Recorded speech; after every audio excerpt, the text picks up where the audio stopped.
Morning वीएसटीसी first year के online class Bharatiya Samaj और शिक्षा में आपका स्वागत है।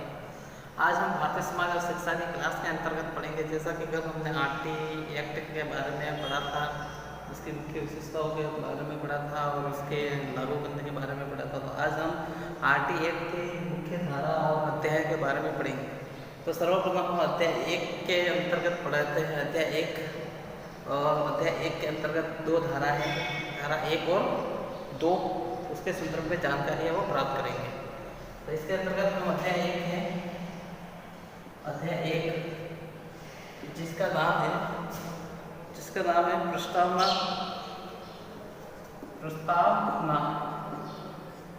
इसके अंतर्गत अध्याय 1 के अंतर्गत प्रस्तावना है। आरटी एक्ट की प्रस्तावना दी गई है, जिसके अंतर्गत आरटी एक्ट का नाम, विस्तार और शब्दावली के बताई गई है। इसके अंतर्गत दो धारा है। कितनी धारा है?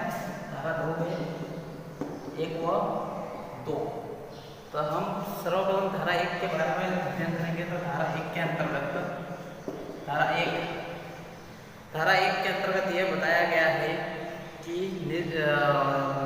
आरटी एक्ट के अंतर्गत निःशुल्क व अनिवार्य बाल शिक्षा का अधिकार, इसके अंतर्गत बताया गया है निःशुल्क व अनिवार्य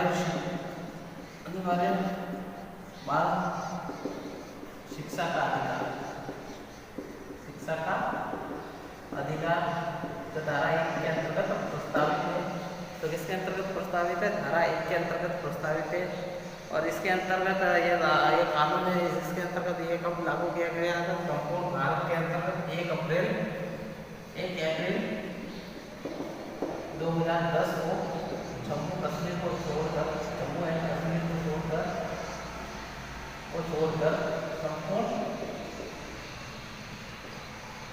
संपूर्ण देश में ये कानून है, यह लागू किया गया। और इसके अंतर्गत धारा 1 के अंतर्गत ये बताया गया है कि इस कानून के अंतर्गत किसी भी प्रकार की धार्मिक संस्थाएं जहाँ पर वैदिक कन्या है, मदरसे है, इनके अंतर्गत ये कानून है, ये आरटी एक्ट है, ये नहीं लागू होगा जब धार्मिक धर्म से संबंधित संस्थाएं है।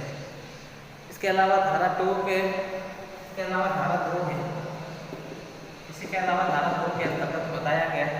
धारा 2 के अंतर्गत आरटी एक्ट की शब्दावली के बारे में बताया है। कौन कौन सी शब्दावली है या उनकी परिभाषाओं के संबंध में ये धारा है, जिसके अंतर्गत सर्वप्रथम क्या है? बालक। इस एक्ट के अंतर्गत जो बालक को शिक्षा दी जाती है उसकी आयु कितनी होनी चाहिए? 6 से 14 वर्ष। कितनी होनी चाहिए? 6 से 14 वर्ष की आयु होनी चाहिए, जिसके अंतर्गत पहले से लेकर 8वीं तक की कक्षा, 8वीं तक की शिक्षा आती है। प्रारंभिक स्तर की शिक्षा है वो इस एक्ट के अंतर्गत आती है। और बालक की आयु वो कितनी होनी चाहिए? 6 से 14 वर्ष होनी चाहिए। और ये एक दूसरी समुचित सरकार के अंतर्गत 2 प्रकार की सरकार आती है, केंद्र और राज्य सरकार। शिक्षा क्या है? समवर्ती शिक्षा। वैसे तो राज्य सूची का मामला है, लेकिन शिक्षा को कहीं समवर्ती सूची के अंतर्गत भी जोड़ा गया, जिसके अंतर्गत समुचित सरकार यानी राज्य सरकार और केंद्र सरकार में शिक्षा के संदर्भ में कानून है वो बना सकते हैं। अतः शिक्षा समवर्ती सूची का भी विषय है। इसके अंतर्गत केंद्र सरकार भी शिक्षा के लिए कानून बनाती है और राज्य सरकार भी कानून बनाती है। इसके अलावा प्रारंभिक शिक्षा हो गया। इसके अलावा स्थानीय प्राधिकार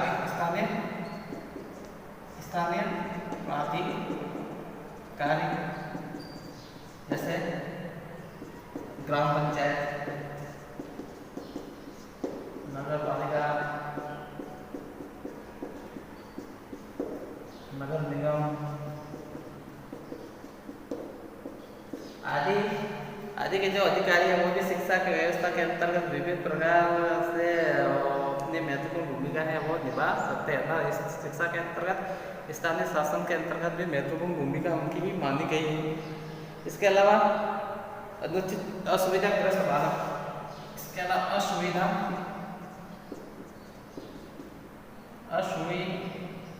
असुविधाग्रस्त बालक, असुविधाग्रस्त बालक से तात्पर्य कि ऐसे बालक जिनके माता पिता आर्थिक रूप से निर्धन है। SC/ST के ऐसे बालक जिनके माता शैक्षणिक दृष्टि से या आर्थिक दृष्टि से SC/ST के बालक जिनके माता पिता आर्थिक दृष्टि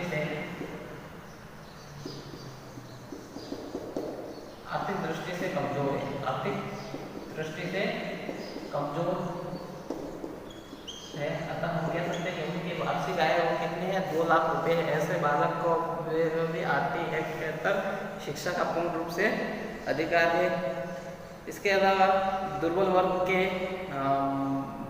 वर्ग यानी आर्थिक रूप से गरीब बालक जिसके माता पिता हैं, जिनकी आय है वो निर्धारित नहीं है, उनकी आय कम है, ऐसे बालक भी इसके अंतर्गत है वो शिक्षा है वो ग्रहण कर सकते हैं। और इसके अंतर्गत कैसे विद्यालय मुख्य रूप से 4 प्रकार के विद्यालय में ये लागू की जाती है। पहला कौन सा आता है? सरकारी विद्यालय, सरकारी स्कूल, सरकारी विद्यालय। दूसरा है निजी, तीसरा है ट्रस्ट द्वारा संचालित, और चौथा है विशेष श्रेणी के विद्यालय।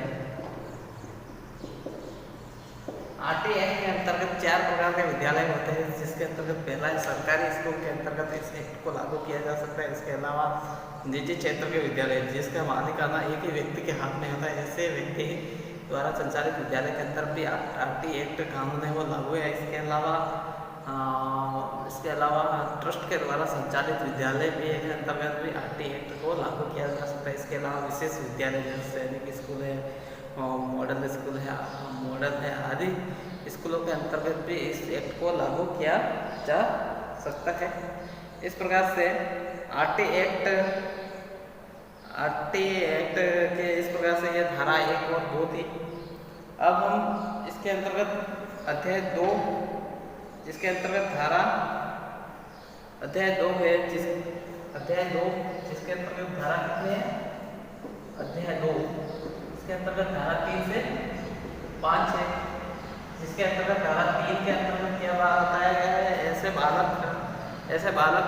बालकों को शिक्षा की मुख्य धारा से जोड़ना, बालकों को शिक्षा की मुख्य धारा से जोड़ना।